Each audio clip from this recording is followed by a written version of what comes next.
Bonjour tout le monde, bonjour les amis. Bonjour. Salut! C'est un plaisir de vous accueillir pour le projet pilote de notre nouveau format chez Nomade où on interviewe des personnes de la relève pour aborder des questions qui sont posées par vous-même et par nous et qui sont des questions dont on parle peu dans le milieu et qui méritent plus souvent d'être discutées. Aujourd'hui, on a 3 invités. Je vous laisse vous présenter. Bonjour, je m'appelle Daphné. J'ai déjà oublié qu'est-ce qu'il fallait que je dise. Daphné. Salut, Salut! Hello. moi c'est Timothée, je suis acteur, dramaturge et rappeur. Salut! Moi, c'est Laurence. Pronom elle. Je suis comédienne, autrice, créatrice de théâtre. Bonjour, moi c'est Joanie, comédienne également, graduée de l'École supérieure de théâtre. Vous nous avez donné des questions qui étaient toutes full passionnantes. J'avais très hâte de pouvoir en discuter avec vous. On va commencer par la question de Joanie. Je vais la lire si c'est correct. Oui. Ta question, c'est comment est-il possible de poursuivre sa formation en tant qu'artiste avec un budget restreint, voire inexistant, tu ouvres la parenthèse, considérant le coût des photos de casting et de la démo de jeux à renouveler presque à chaque année? Est-ce que tu as des précisions à nous donner sur la question? Ben oui, parce qu'en sortant de l'école, on se fait souvent dire, ce que j'ai retenu en tant que tel, c'est qu'on nous pousse à continuer notre formation en dehors de l'école, donc continuer à vous former, aller chercher des formations et tout ça. Et moi, l'enjeu, effectivement, tu veux pas en allant à l'école, j'ai été chercher des prêts et bourses, surtout des prêts. Je me dis, comment aller chercher des formations ayant un budget assez restreint, considérant effectivement là, les photos de casting qui sont quand même assez dispendieuses, la démo de jeu, la démo de voix qu'il faut renouveler pas mal constamment pour rester à jour sur l'image qu'on projette. Donc, c'est vraiment une question qui m'habite beaucoup, puisque j'aimerais faire des formations, mais sont souvent assez dispendieuses ou ça demande beaucoup de temps, etc. Donc, j'aimerais avoir vos conseils là-dessus. Ben, c'est une question très légitime et difficile. Je pense qu'il y a beaucoup d'artistes, surtout de la relève, sont pris avec cet enjeu-là, puis savent pas comment s'organiser. Je pense que c'est la majorité des gens, je pense, ont cette même question-là. Est-ce qu'il faut renouveler nos trucs chaque année? C'est la question que je me pose aussi, là. Comme, est-ce que c'est quoi c'est quoi le besoin? Il y a comme quelque chose qui relie, je pense, à la productivité, que le milieu encourage. Aussi, ben, ça rémunère d'autres artistes faire ça. En tout cas, je questionne la réelle pertinence de renouveler ça chaque année. Je sais pas si c'est ça qui est comme prescrit, demandé dans le milieu, mais on dirait que je questionne ça déjà, là. Oui, mais c'est une bonne remarque. J'ai envoyé récemment une photo pour un projet qui est vraiment vieille, qui a comme 5 ans, où je ressemble pas du tout à ça. Ben, je me ressemble, mais... Et j'ai dit à tout le monde, ah, c'est une super belle photo, et tout le monde m'a dit... Mais tout le monde s'en foutait, en fait. Après, ça doit sûrement être différent quand t'es en jeu, j'imagine. Ton visage, c'est quand même ta marque de fabrique. Ben, je sais que tu peux envoyer des photos, tes photos de casting, mais envoyer un selfie à jour. Pourquoi pas? Il y a cette manière-là ouais. aussi de fonctionner si tu as changé de cheveux. C'est clairement pas l'idéal, là. J'imagine que c'est pas ça qui est comme le mieux, mais il y a cette option-là de quand tu as changé d'envoyer juste un selfie à jour. Moi, c'est ce que je fais, en tout cas, là. Mettre un selfie à jour dans les propositions. Je pense qu'au bout de la ligne, on se fait des attentes autour de ce qui est léché, là, de ce qui est comme officiel, puis tout ça. Mais tu sais, justement, des photos à plusieurs centaines de dollars, je pense pas que ça soit nécessaire de les refaire à chaque année, à moins qu'il y ait des grands changements. Moi, j'ai refait parce que, mon Dieu, là, mes cheveux ont poussé, puis la dernière fois, j'avais une coupe au carré, puis j'étais comme, c'est même plus moi, tu sais. Je pense que si on n'est plus capable de se percevoir, ou on se dit, je suis plus du tout le même casting, ça vaut la peine de les refaire. Ce qui peut répondre à la sous-question.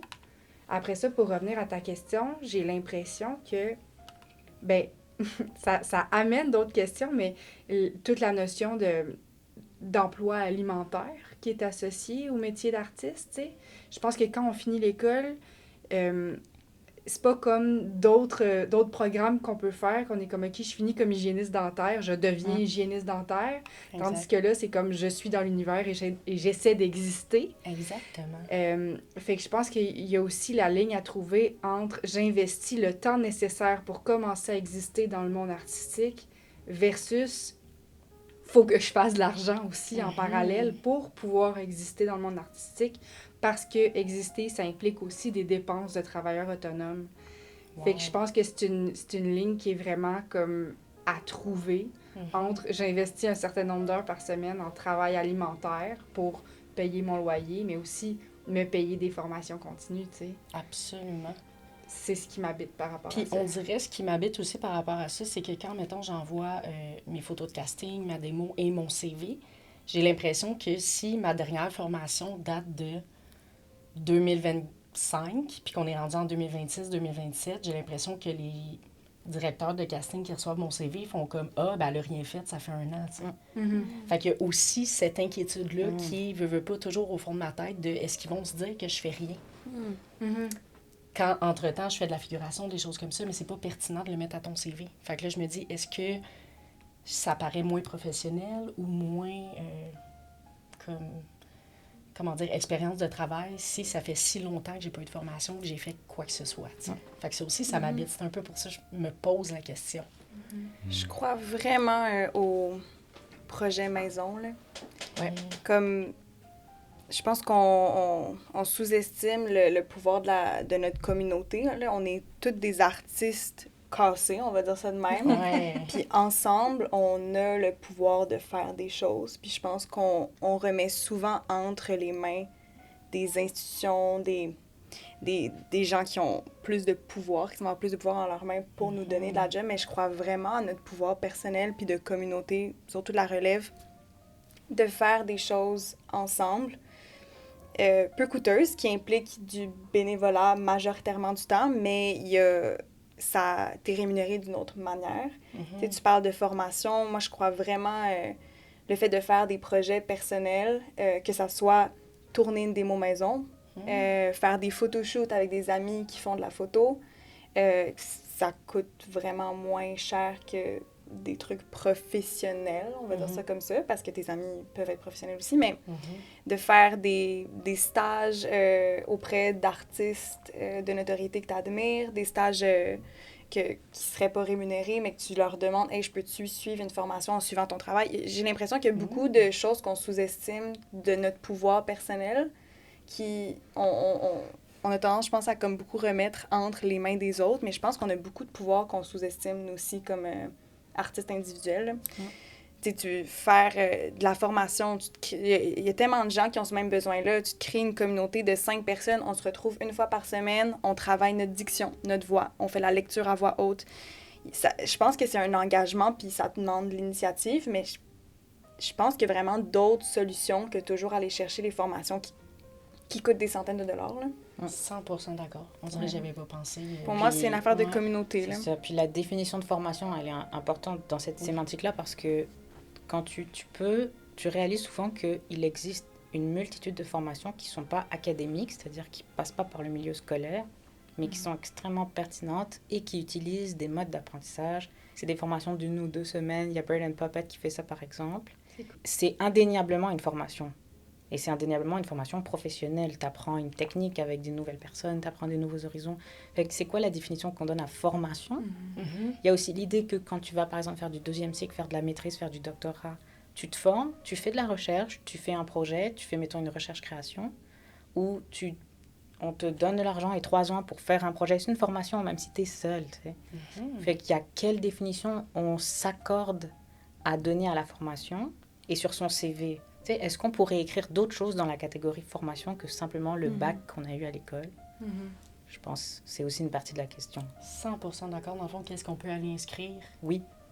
Tu sais, comme tu parles d'aller écrire à des artistes qu'on aime et tout ça, pour leur demander est-ce que je peux te suivre dans ta création, quoi que ce soit, juste pour en apprendre. J'avais même pas pensé à ça, parce que dans ma tête, c'est comme, est-ce que je peux le mettre sur un CV? Stage de mise en scène avec telle personne sur telle production.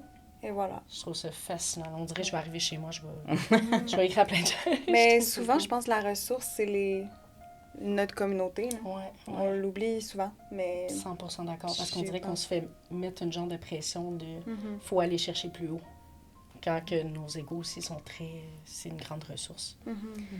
Alors, je voulais juste ajouter qu'il y a des...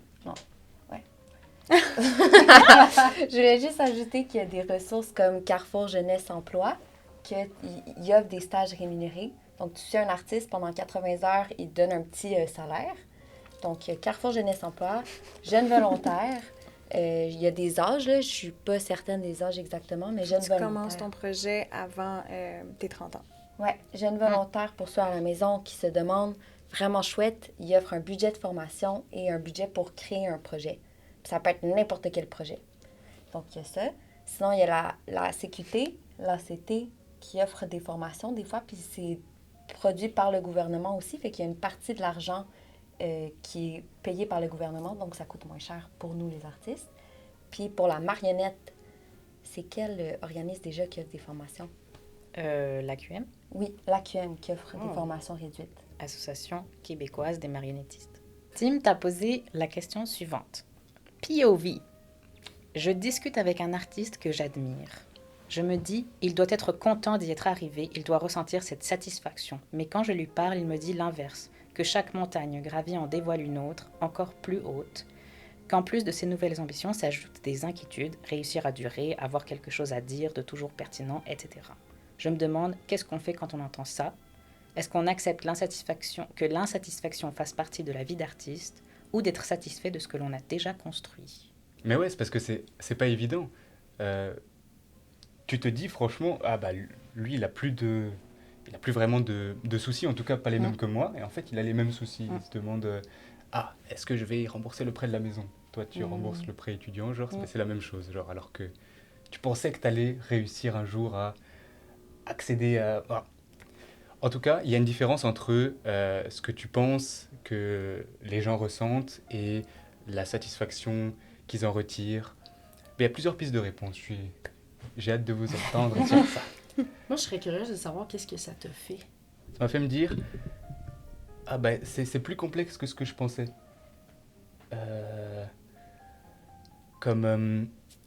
Sûrement que la satisfaction, ou du moins le concept, genre, est différent de ce qu'on fait en pratique dans la carrière et à quel point ça évolue. On peut avoir la meilleure carrière possible et ne jamais être satisfait, ou une carrière que certains pourraient considérer comme qui marche pas, mais être satisfait aussi. Je pense que c'est pas relié forcément.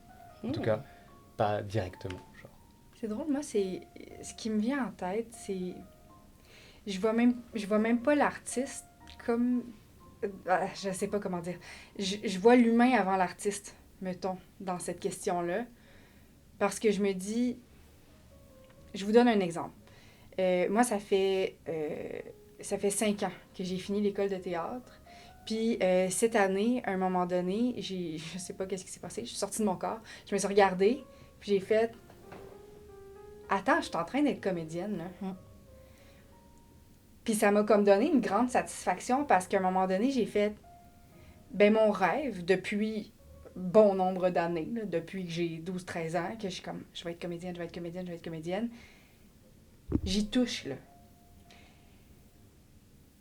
Puis c'est comme si moi, ça m'avait fait énormément de bien de constater à ce moment-là que je faisais exactement ce que j'aimais, que je rentrais à la maison puis j'étais comme « Hey, c'est une belle journée créative, c'était super le fun. » C'est pas ce que je m'étais imaginé d'être comédienne. Ben non, je joue pas dans Stats toutes les semaines. Mais je fais des choses créatives tous les jours. Puis c'est comme si, dans cette question-là, ce que je perçois, c'est à quel point l'artiste a la capacité de reconnaître à quelle étape il est rendu, mettons. Puis je trouve qu'il y a une grande distinction à faire entre ça puis la satisfaction que ça apporte. Moi, j'ai des rêves, j'ai des objectifs, puis quand je les atteins, j'ai des nouveaux rêves puis des nouveaux objectifs qui apparaissent. Mais on dirait que je trouve ça peut-être lourd un peu de penser que c'est jamais assez. Juste parce que comme humaine, moi j'ai envie de faire comme « Hey, aujourd'hui, là où je suis bien puis j'ai du fun, tu sais. » Puis si je suis capable de payer mon loyer, c'est super. Si je suis capable d'être créative puis d'exister puis de travailler avec d'autres artistes qui m'inspirent, c'est pas mal juste ça la base que j'ai besoin, tu sais. Fait que peut-être j'aimerais ça te renvoyer la question, en fait, c'est quoi la réussite, puis quand est-ce qu'on se dit « Hey, j'ai atteint l'objectif », puis est-ce qu'on peut vraiment atteindre l'objectif? ou avec l'apparition des autres, ben c'est juste un grand tricot qui ne finit jamais, tu sais. Je pense qu'il y a aussi le syndrome de l'imposteur, tu sais, dans le sens que c'est un rêve. Fait que de l'atteindre, c'est comme, j'ai atteint un rêve. Tu sais, le rêve, c'est comme utopique, c'est de se dire, un jour, je veux que... Mais de se dire que j'y suis arrivée, même encore aujourd'hui, j'ai comme de la misère à dire je suis comédienne. Parce que pour moi, c'est comme un rêve. Fait que de le dire, je suis comme, ouais, c'est moi, genre. Il y a le syndrome de l'imposteur qui m'accompagne toujours là-dedans. Fait que je me dis, quand est-ce que l'artiste est accompli puis qu'il peut se prononcer? Mais effectivement, je trouve ça super pertinent de dire quand est-ce que tu peux t'accorder aussi le mérite de hey, j'ai accompli ça. Je pense qu'il y en a pour certains que c'est plus difficile que d'autres aussi, peut-être. C'est ça, il y a aussi une différence en... Tu regardes le passé et comme tu es content, tu es heureux, et tu regardes où tu en es, tu es conscient. Et regarder aussi l'avenir en te disant j'ai découvert plein de choses, je veux aller plus loin, et j'en souffre pas que j'en suis pas là encore. Comme on peut faire les deux. Je pense qu'elle est là la réponse, comme on n'est pas obligé de se donner un objectif à on l'a réussi et c'est bon, on s'oblige à être satisfait tout le temps. C'est ça. On peut regarder passé, futur avec joie, genre, au lieu d'avec peur ou insatisfaction de ma valeur se joue ici. Ben, c'est comme si le fait d'exister comme artiste, c'est en mouvance tout le temps. Tu sais, c'est comme, en fait, dans l'exemple précédent, tu sais, le fait de dire « Hey, aujourd'hui, je suis comédienne, puis je fais ça, puis je fais... Hey, cette année, pour la première fois, j'étais payée pour faire de l'impro. J'étais comme, c'est incroyable, tu sais. Je me suis rendue là, c'est trippant ben raide. Voyons, c'est flexible, ces objectifs-là, tu sais. Puis je pense que c'est important de revenir au jour le jour, là. Ça fait très carpe diem, tout ça, là. Mais c'est qu'en même temps, on peut pas aller plus vite que le processus. Puis je pense qu'être artiste, c'est de participer à ce processus-là. D'après moi, être artiste, ça n'a pas de finalité. Tu n'arrives pas au bout du mur, tu tapes dessus puis tu fais « yes ». C'est le fait. C'est le chemin que tu parcours. Ouais. Puis mais on a je le temps, trouve que quand tu penses à ta carrière comme on réfléchit à un projet, je trouve que moi, ça me fait beaucoup de bien de me dire que ma carrière, c'est comme mes projets parce que quand tu fais un projet, c'est du moment où tu commences à explorer, à avoir l'idée, tu es déjà dans ton projet. Quand tu fais tes demandes de financement, tu es dans ton projet, tu fais ton projet. C'est pas juste au moment où il va rencontrer son public ou qu'il va avoir un impact sur le public. C'est pas juste à ce moment-là que le projet existe. Il existe depuis que tu as eu l'idée, depuis que tu as eu la première étincelle. La carrière, pour moi, c'est la même chose. Depuis que je suis sortie de cette école, même avant ça, je suis déjà dans ma carrière. Dans ma tête, ma carrière, c'est pas quand je vais avoir atteint tous mes objectifs ou mon objectif principal, mon rêve. Là. C'est pas du moment que j'ai réussi ça que je me dis que ma carrière, c'est ça. En tout cas, j'ai vraiment l'impression que visualiser la carrière comme on regarde nos projets individuels ou nos projets de collectif, je trouve que ça, personnellement, ça me fait beaucoup de bien de me dire ça comme ça. Que ça se passe déjà en ce moment. Que tu aies une job alimentaire ou pas, que tu aies une année où tu fais autre chose, que tu travailles à temps plein ou à temps zéro là, sur tes projets artistiques. Pour moi, elle existe, là, la carrière, elle est là. Et il y a le temps. Hein. Moi, ça a été un de mes plus grands apprentissages, c'est qu'on a le temps. Et en fait, de toute façon, on n'a pas le choix de prendre notre temps. Parce que sinon, on serait malheureux, tu sais. Et je pense c'est vraiment plus long que ce qu'on pense, une vie d'être humain. Et il y a plein de phases. Et si la phase numéro 3, elle sert à préparer la phase numéro 4, c'est correct, il y en aura plein d'autres. Pour moi, c'est vraiment la phrase qui a réglé ce problème-là. Pour moi, c'est « j'ai le temps ». OK, j'ai le temps, respire, j'ai le temps. C'est le fun de prendre son temps. Oui, absolument. Parce la phase numéro 1 qui est comme commencer à semer ses graines, tisser des liens, c'est super plaisant cette phase-là. On a tendance à regarder toujours plus loin, à dire oui, mais quand je vais atteindre ça, là, ça va être vraiment. Mais ce moment-ci aussi il est vraiment plaisant, je trouve, où on fait des rencontres, qu'on a encore la chienne, qu'on doit encore chercher. Genre, c'est... En tout cas, apprendre à profiter... Puis je dis ça, c'est très difficile. C'est beaucoup plus facile à dire qu'à faire, là, mais apprendre à apprécier ces moments-là qu'on vit en ce moment de... je dois encore me battre pour payer mon loyer, puis peut-être que ça va être encore la même chose dans 40 ans, mais apprécier ces choses-là, c'est aussi se rappeler la raison pour qu'on fait ce métier-là, pour qu'on a choisi d'être artiste. C'est ça, être artiste. Puis c'est notre première nourriture aussi. C'est comme si demain je décidais de devenir n'importe quel métier du monde et que j'y arrivais en 5 secondes, je me ferais sacrément chier, je pense. Ouais, le vertige. Oui, alors que de vivre ça, c'est ta première nourriture, c'est la base de toute ta création, c'est ce qui fait que ce que tu crées, ça a l'air de ça et ça sonne comme ça. Et ce que tu dis, pourquoi tu le dis, c'est parce que tu es passé par toutes ces étapes-là. Je voudrais juste ajouter, avant qu'on finisse, que le rêve, c'est le gaz dans ton moteur. Après ça, il va toujours exister, ce rêve-là, mais je pense que si tu veux que ton moteur avance, ben il faut que tu l'entretiennes, ça. J'imagine, en tout cas, je pense que changer l'objectif du rêve n'est pas l'objectif, mais plus qu'est-ce qui t'amène à t'explorer, puis comme juste vivre ta vie d'artiste, ben à partir de ce moment-là. Puis on n'a pas choisi le chemin le plus facile non plus. Non, mais il faut se rappeler... Ah bon? Non, vraiment pas. Mais il faut constamment se rappeler qu'on a choisi le bonheur. Ouais. Parce qu'on a choisi de s'écouter, puis c'est l'artiste en nous qui parle, tu sais. Parce que mon cousin me l'a rappelé dernièrement. Il a dit « Joe, tu as choisi le bonheur. » J'ai dit « c'est vrai. C'est tellement vrai. » Daphné, ta question, c'est « Que dire à quelqu'un qui ne comprend pas l'importance de la culture dans la société ? Quelqu'un qui dit, par exemple, qu'il y a bien d'autres priorités que de subventionner l'art et que d'augmenter des subventions, ce serait nous donner plus d'argent pour pas faire grand-chose. Est-ce que c'est possible d'éduquer et de trouver les bons mots pour quelqu'un qui est si loin dans le spectre de l'incompréhension du domaine artistique ? » Oui.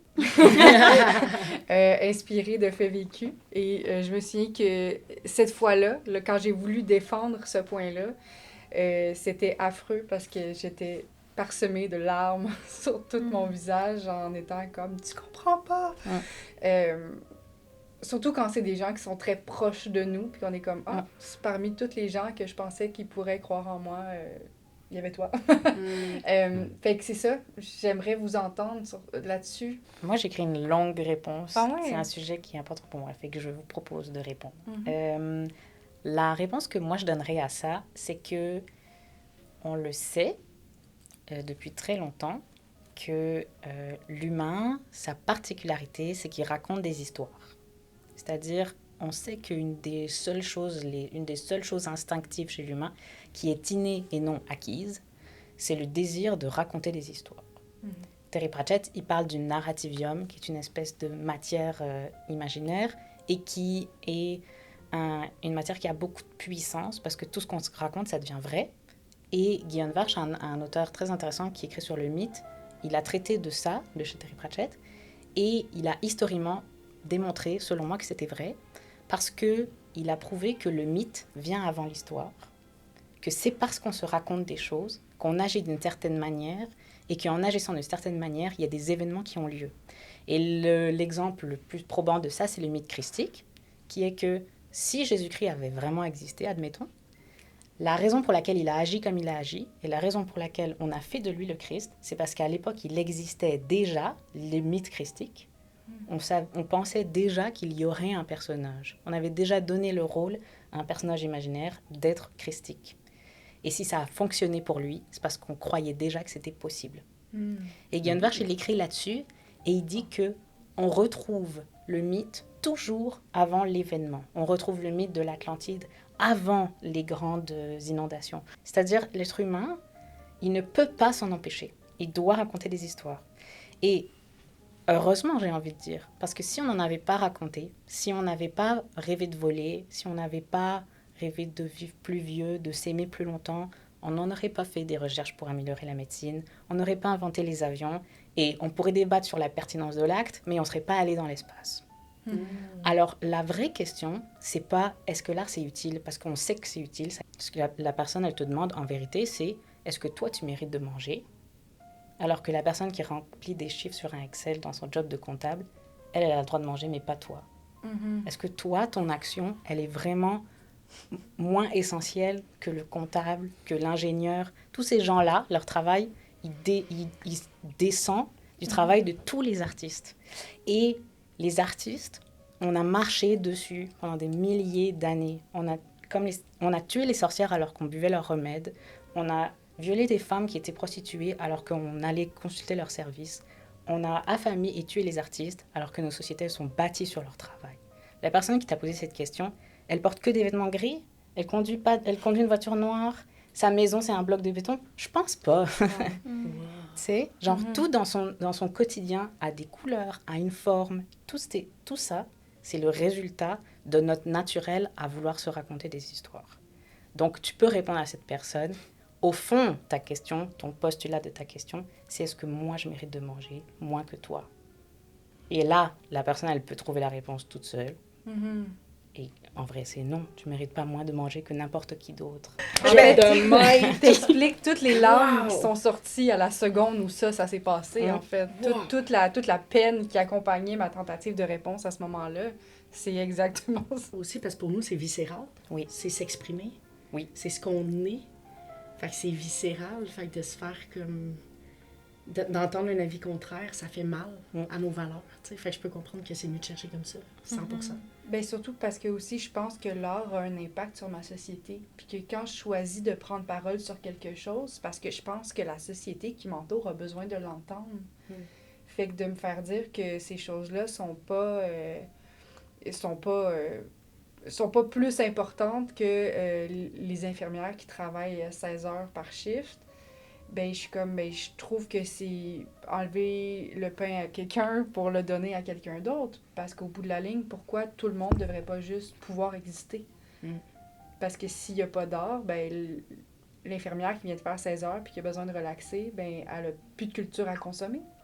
Exact. Tu sais, tout est dans tout. J'ai vraiment beaucoup de difficultés avec enlever à un pour donner à l'autre. Ah oui, puis on consomme tout du divertissement aussi. Là. Moi, j'y allais comme...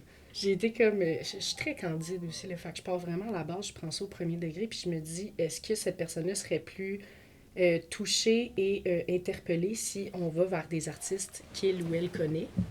C'est-à-dire, on consomme tous des films, ça nous fait du bien, on consomme tout de l'humour, on va voir des spectacles, on va à des festivals. Fait que je me dis, est-ce que... Ben, pas s'abaisser à son niveau, mais est-ce que en redescendant simplement en disant... Mais tu sais, toi, quel artiste tu vas voir, quel film t'aimes, tout ça, est-ce que tu te verrais vivre sans ça? Musique, je ne me verrais pas vivre sans musique. Fait que tu sais, comme, pourtant t'écoutes de la musique, pourtant t'achètes telle toile, comme tu disais, la maison est remplie. C'est ça. Elle est remplie d'œuvres aussi, là, tu sais. Fait que moi, on dirait, j'irais vers là de, OK, mais toi, qu'est-ce qui t'interpelle dans l'art? Mettons, tu vas voir tel artiste, sans lui, tu trouverais ça plate, tu sais, tu n'aurais pas de divertissement. Fait qu'on dirait, j'irais comme... peut-être vers des choses qui interpellent cette personne-là pour ensuite l'inverser et essayer de lui faire comprendre que c'est important. Puis effectivement, l'art, tu disais que c'est là depuis des millénaires, là, dans le fond. Là. Ça existe depuis si longtemps, on en a tous et toutes besoin. Fait que, ouais, moi, je suis allée comme au premier. En me disant, est-ce que d'aller chercher des artistes qui l'interpellent aiderait à faire comprendre l'importance aussi de la culture ici? Voilà.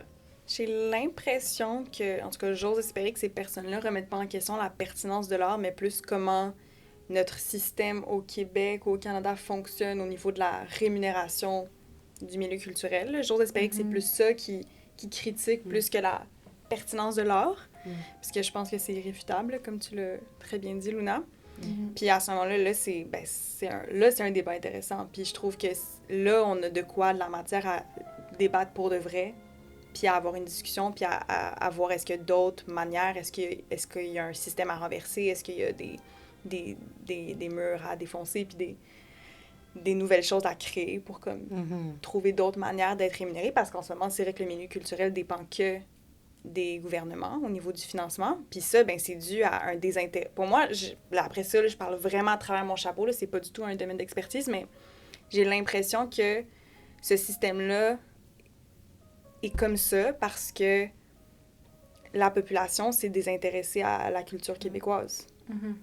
J'ai l'impression que si les gens avaient encore autant d'attrait et d'intérêt vers la culture québécoise locale, notre système de financement culturel serait différent. Puis peut-être que je me trompe complètement, mais fait que c'est comme... Pour moi, quelqu'un qui accuse ça, ben je trouve que c'est la personne fait partie du problème.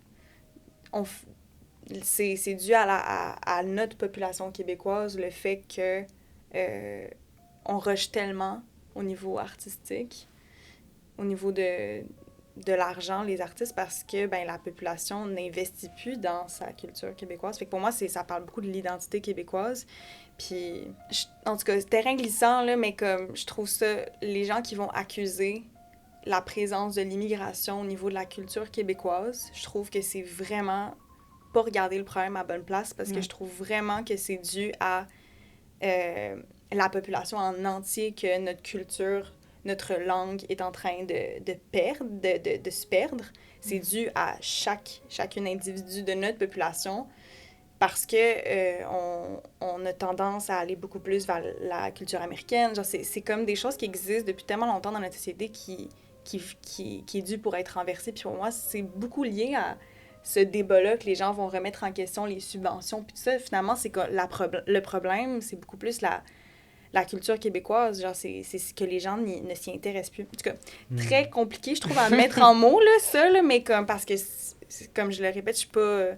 vraiment pas mon domaine d'expertise, mais j'ai l'impression que aussi parler de l'identité québécoise, de la langue, de pourquoi on... Moi, je pense, j'aurais eu tendance à répondre ça, à aller vers ça, à une personne qui me remettrait en question les subventions puis tout.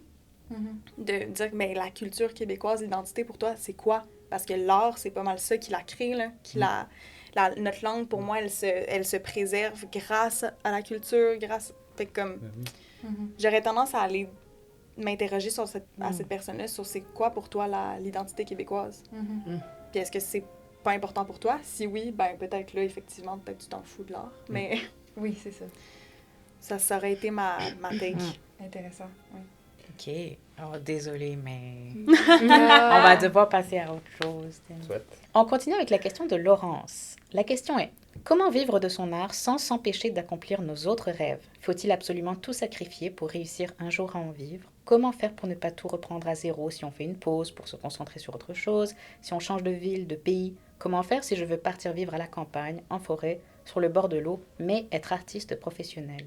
J'ai peur de passer à côté de la vie dont j'ai toujours rêvé. J'ai peur de me donner la liberté de tout recommencer et mettre de côté ce que j'ai déjà bâti. Ben, présentement, moi, c'est la chose qui m'habite le plus. Ouais. J'ai l'appel de... J'ai grandi à Montréal.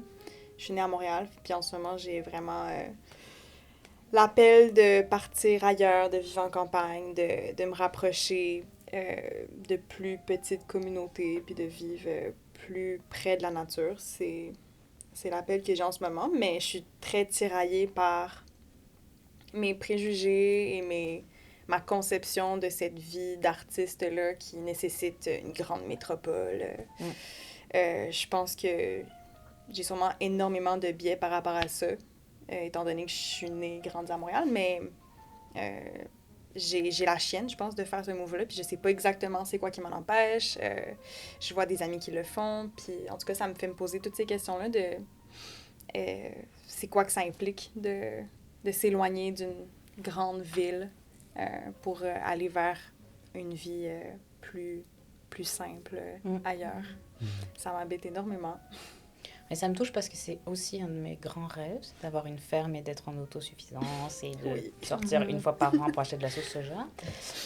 Mais je pense, il y a 2 questions intéressantes à se poser en sous-question de ça. C'est, premièrement, est-ce que être artiste, c'est absolument dépendant du fait de faire plusieurs projets par an qui sont toutes des réussites, qui sont toutes vues par un public urbain. On parlait tout à l'heure de Bread and Puppet, qui vivent dans un village. C'est un village. C'est un village presque autosuffisant de gens qui vivent en communauté, qui accueillent des artistes, des centaines d'artistes par an, qui viennent créer, manger, vivre ensemble. Donc, ces communautés-là, elles existent en dehors de la ville. Et donc, est-ce que vraiment on est obligé d'être en ville pour être artiste? Je pense que c'est une question qu'il faut se poser. Après, ça demande beaucoup d'énergie de créer ces communautés-là. Mais c'est possible. Et il y a des gens qu'on peut contacter pour dire comment vous avez fait. Il y a aussi le statut qu'on a au public. Parce que faire de la peinture, faire de la poterie, c'est pas pareil que faire de l'art vivant, où tu nécessites la présence d'un public. Mais en fait, ce que tu réalises quand tu te penches sur l'art vivant en province, c'est qu'il est extrêmement généreux. Vraiment très généreux.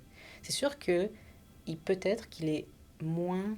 Il faut nuancer les propos, là, mais on n'a pas le temps, mais peut-être qu'il semble moins contemporain que l'art urbain, mais du public qui veut voir des choses et qui n'attend que qu'on lui mette devant.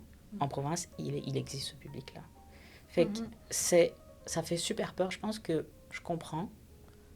Moi, ce qui me ferait peur, je comprends, ce serait la quantité d'énergie que tu dois déployer pour faire vivre ces réalités-là.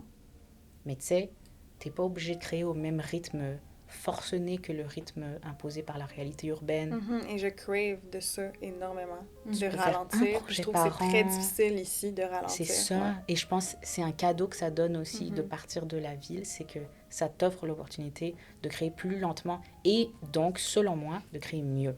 Ouais. J'ai très conscience que ces communautés existent. Je pense que je ressens également un inconfort à m'intégrer à ces communautés-là. On dirait que m'imaginer déménager dans un village et à soudainement contribuer à la culture de cet endroit-là, on dirait que venant d'une métropole, on dirait que je ressens un inconfort aussi à aller prendre cette place-là. Mon réflexe serait de rentrer en contact avec les personnes qui vivent là puis de voir de quelle manière ça peut se faire, mais cet inconfort-là existe quand même, de venir...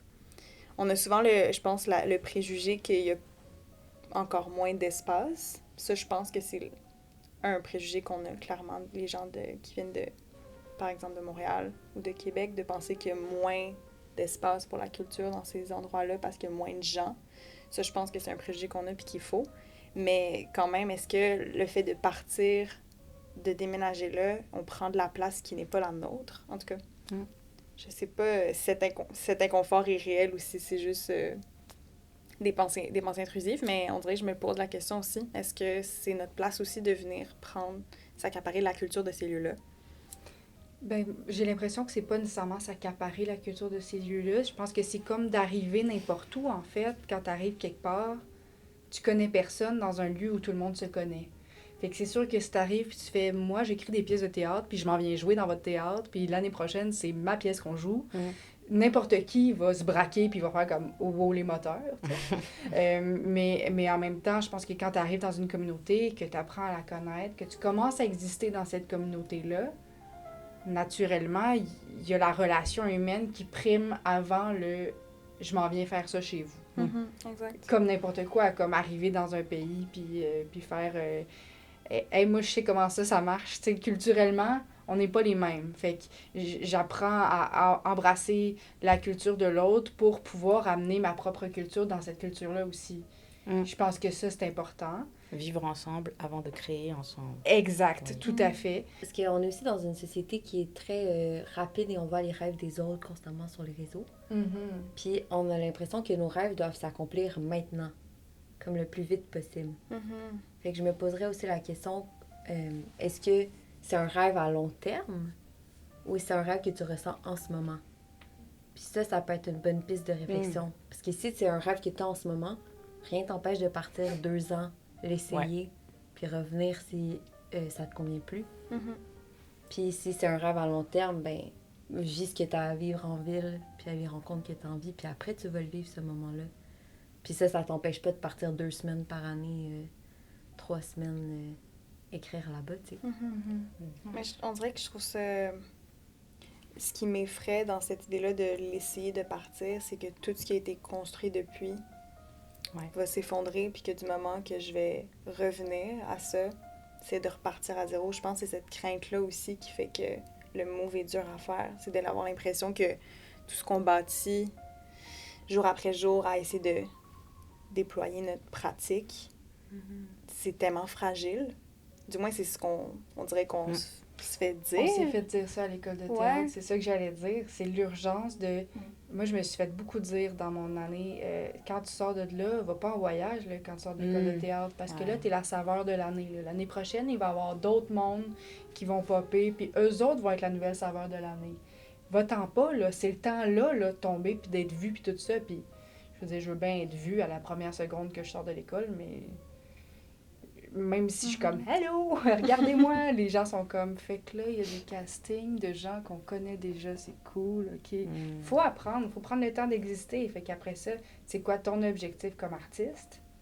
Tu sais, si ton objectif, c'est de faire les plus gros plateaux de télé, c'est plate, je pense qu'il faut être à Montréal.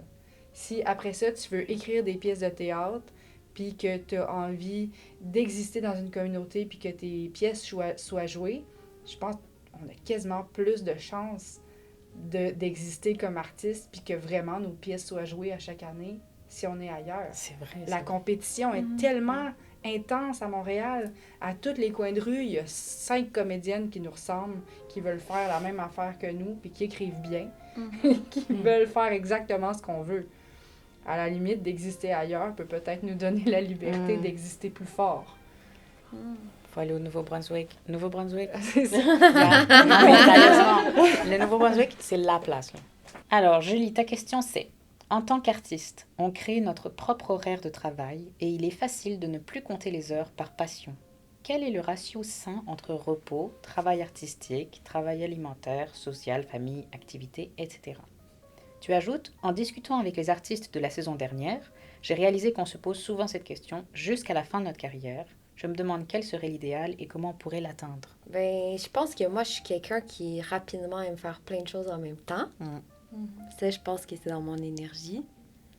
Mais après, des fois, je vois comme comment je fais pour arrêter ça, tu sais. Quand, mettons, le matin, je peux avoir comme une heure de plus là, pour faire la méditation, mettons.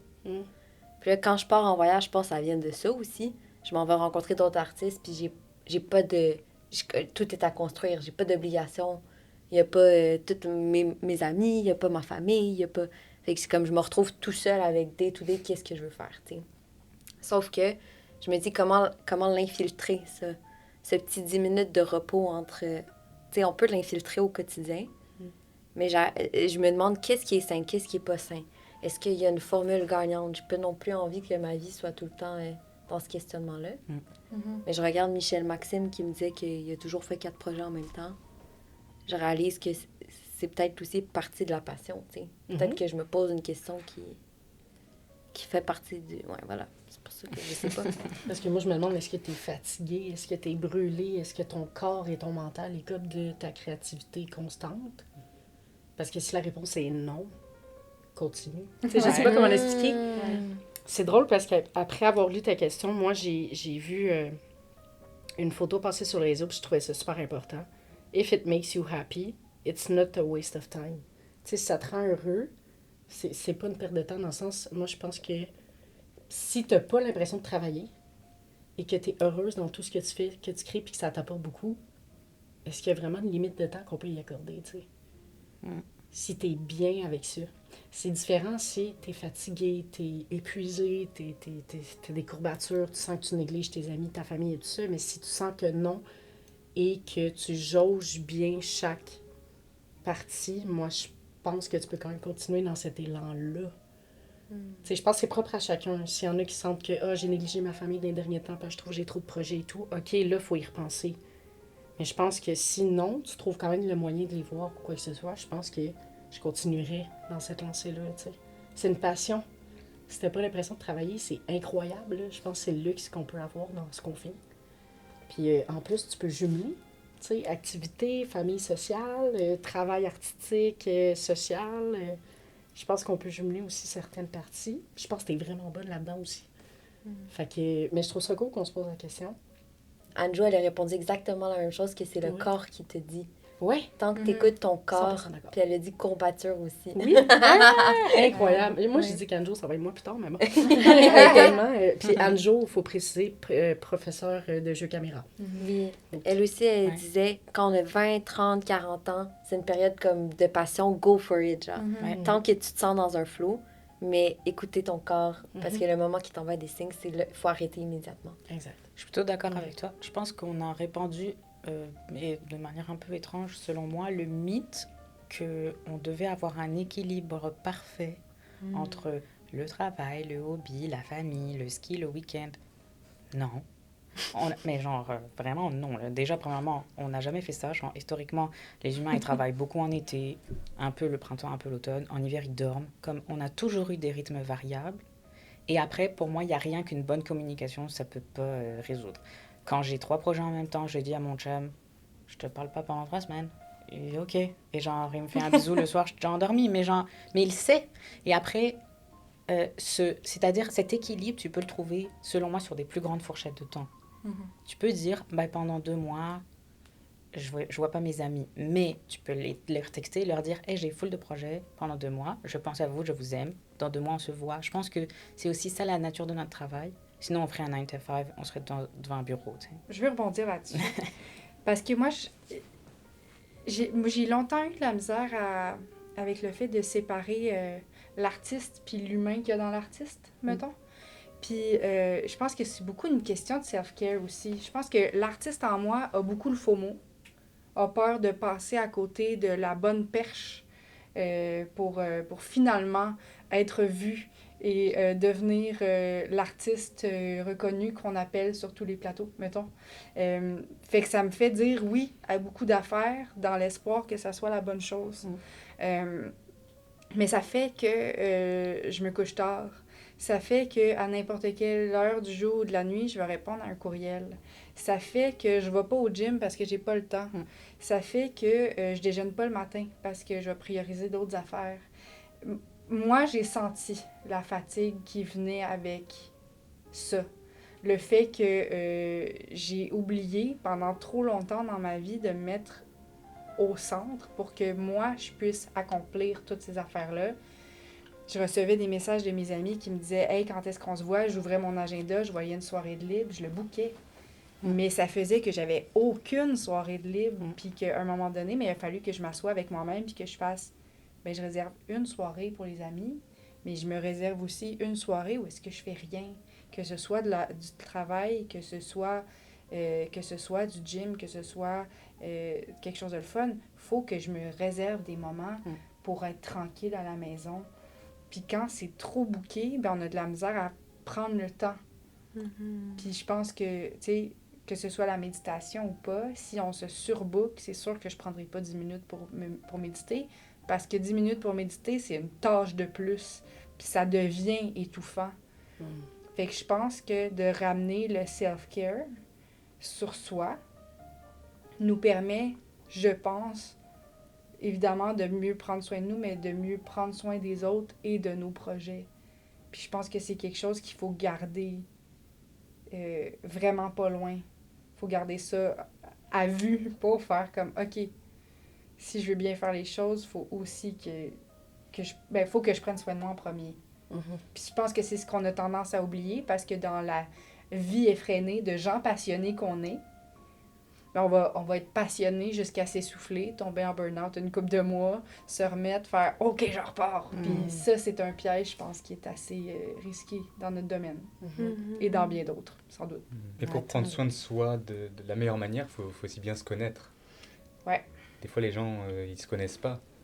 Mais il faut savoir identifier que je peux pas passer 2 mois sans voir cette personne, imaginons. Ou je peux faire 2 mois sans la salle de sport.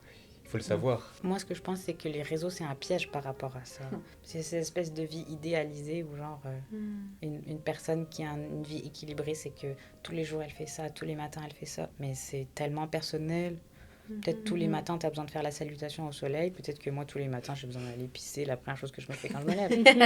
Mais au final, c'est cette routine-là, elle est tellement propre à chacun. Oui, vraiment. Ça en revient à si ton corps te parle. Mais oui. Écoute. Il y a une raison. C'est le temps. Je trouve que c'est bien ça. Excusez-moi, j'ai une excellente tâche. Oui, mais moi aussi, j'avais pas checké pendant ta question. L'humain en dessous de l'artiste. On termine avec ma question. C'est une grosse question, mais c'est une question très intéressante. Donc, ma question, c'est Bourdieu et Debord, qui sont 2 philosophes, défendent l'idée que l'art perd son statut du moment qu'il est monétisé, puisqu'il fait dès lors partie intégrante d'un système prédateur et alimente la notion de hiérarchie sociale et de méritocratie.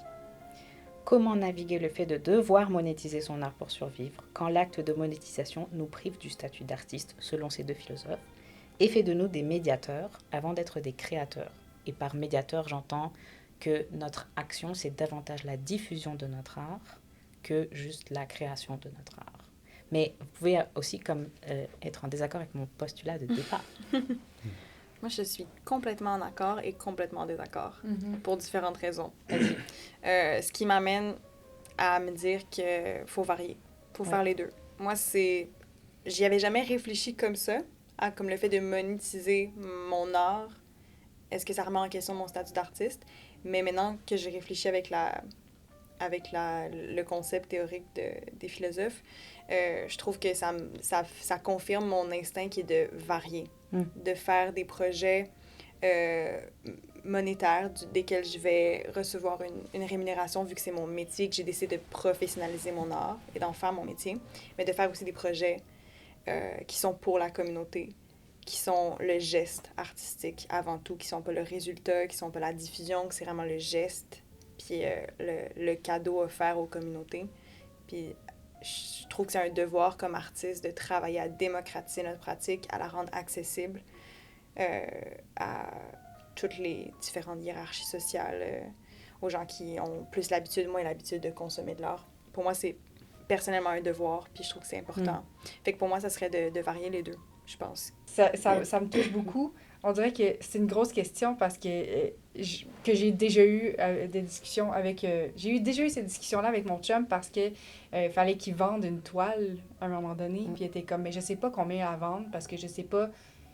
J'ai de la misère à mettre un prix sur le cœur que j'ai mis sur cette toile-là, par exemple. Puis, tu sais, à un moment donné, tu vas pas juste calculer la peinture puis le nombre d'heures que tu as mis dessus, tu sais. Il y a quelque chose de, justement, l'âme qui va là-dessus. Fait que c'est une question qui est très juste, à laquelle je suis d'accord. Puis on dirait que mon réflexe, c'est d'aller dans la solution, dans le sens où, est-ce que ça ramène pas justement au statut d'artiste?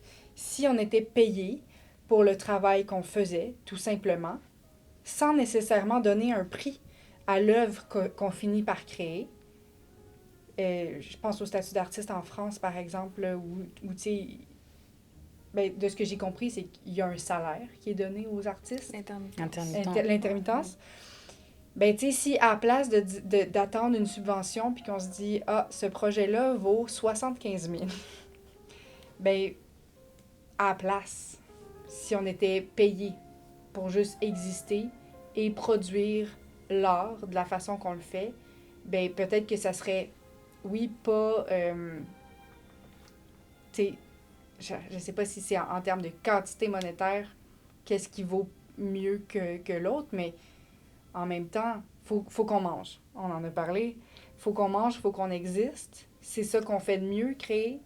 Fait que faites-moi manger et je créerai, dans le sens... dans le fond, c'est ça qu'on veut, tu sais. C'est selon moi aussi une piste de solution pragmatique. La question est très philosophique, on pourrait en parler des heures, mais la solution pragmatique, selon moi, c'est de faire de l'artiste un fonctionnaire qui est payé pour son labeur et nous pour la nature de ce qu'il fabrique. Et que les artistes aient un salaire fixe, ou en tout cas, et qu'ils aient un devoir de créer, mais qu'il n'y a pas de valeur monétaire sur la chose qui les est fabriquée, mais juste sur le fait qu'ils sont en train de travailler. Pour moi, ça, c'est vraiment genre... J'aimerais qu'on en parle davantage, mais comme pour moi, le statut d'artiste devrait être fonctionnaire. C'est employé d'État. Et l'art devrait être gratuit, comme les transports. Et pour moi, c'est le même débat que rémunérer les personnes qui élèvent des enfants. Tu sais, c'est comme la même affaire. C'est du travail que tu vois pas, mais qui a une valeur, qui devrait avoir une valeur monétaire dans la société. Comme philosophiquement, la solution, ce serait de ne plus avoir d'argent, mais que pragmatiquement, on vit dans un monde qui nous impose des règles. Fait que penser... pour moi, ce serait la piste de réflexion que cette question ouvre. Ce serait comment est-ce qu'on peut rémunérer le travail de l'artiste sans dénaturer l'œuvre qu'il crée. Mais c'est beaucoup revenir au geste, je trouve. Oui. Ne pas penser... puis c'est une bonne amie, Lola Fortune, qui m'a demandé la dernière fois quand je peinturais, est-ce que tu peintures en ce moment pour le résultat de ta peinture ou juste pour le geste de peinturer?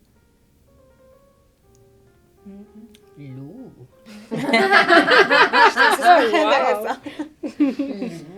C'est malheureux, on doit s'arrêter là. Cette question, elle pourrait être... Ça pourrait être le sujet d'un épisode et même davantage. Mais toutes les ressources dont on a parlé, qu'on a mentionnées, elles vont être disponibles, sûrement dans la description ou ailleurs. On vous invite à aller voir les épisodes de la saison 2 qui vont sortir avec des artistes, des artistes établis. Et merci d'avoir participé à notre épisode pilote. On espère que ça va donner naissance à d'autres épisodes. On vous donnerait 10 secondes chacune pour faire, si vous avez envie de faire une promo sur un projet qui s'en vient. Non? Parfait. Oui! C'était quelque chose en tant que oui. Non, parce que je veux pas le rattacher à moi. Parfait. Fait que c'est pour ça que C'est non. bien correct. Moi, j'ai rien, mais merci. C'est bien correct. Merci beaucoup. Merci. Ben oui, moi j'inviterai les gens à passer au gym des productions de l'Instable. C'est un centre d'artistes en art vivant. On s'entraîne tous les jours et on fait des belles présentations en soirée. Il y a des beaux événements. Sinon, j'étais à l'écriture d'une pièce aussi, donc à suivre. Merci Description, beaucoup, les description. amis. Merci Ça va infiniment être d'avoir diffusé quand? participé. C'est 2 semaines. Demain. Ça va être diffusé quand? C'était live. Ouais, Tantôt. fin On vous août, l'avait pas dit, maximum c'était fin live. août. Ah, wow!